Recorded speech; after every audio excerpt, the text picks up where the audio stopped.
My name is Barbara Day, and I'm Dean of Students Emeritus at Appalachian State University. And I was here working at Appalachian when Jenny Gray disappeared. And it became important to me for us to remember Jenny and to remember how we felt when Jenny disappeared and to remember Jenny and honor her memory.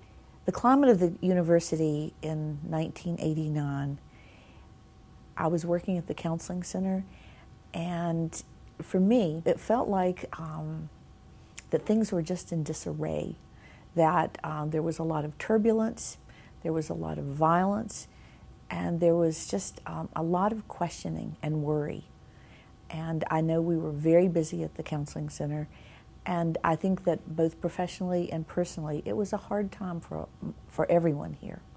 When we began to think about the first walk, I think that in some ways I was almost overwhelmed because there was so much that we had to do, because you're starting from the very beginning. Will anybody want to do this? Who will want to help?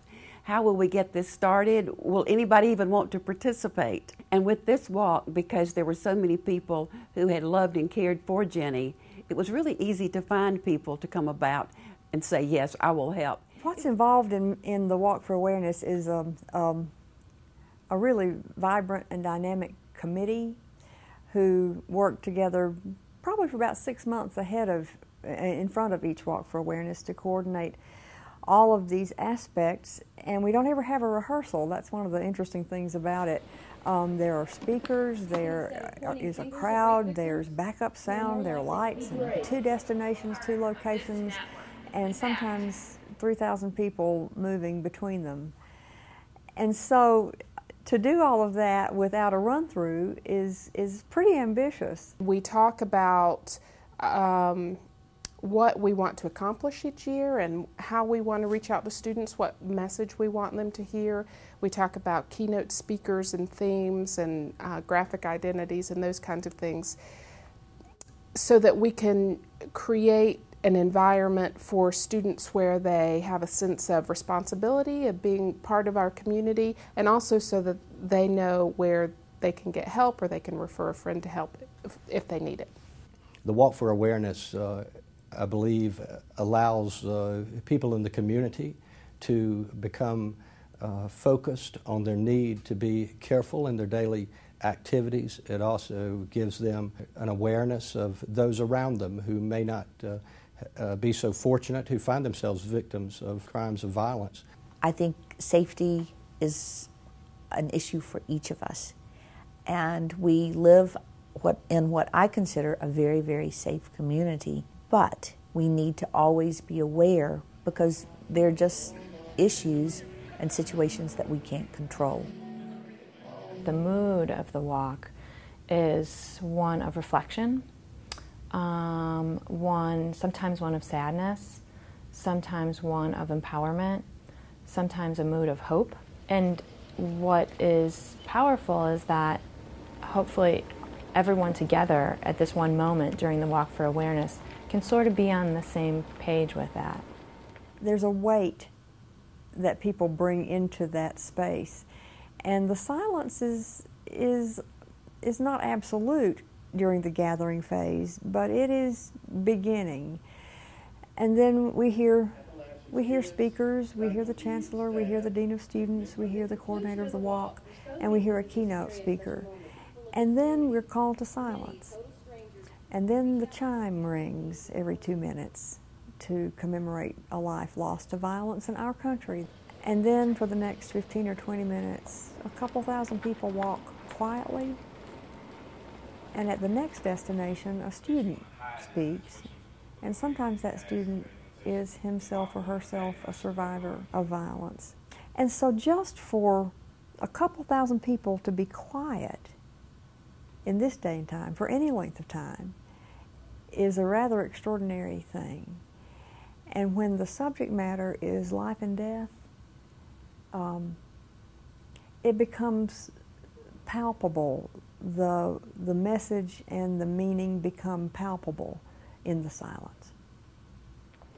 I think the Walk for Awareness has provided a venue for people to see that if they have been a victim, that they're not by themselves, that there are other people and other resources that they can reach out to get the help and support that they need to heal. I think Lee Cooper Wallace's message was certainly one of healing and one of talking about how her experiences not only have led her in her life, but also in her work with her family.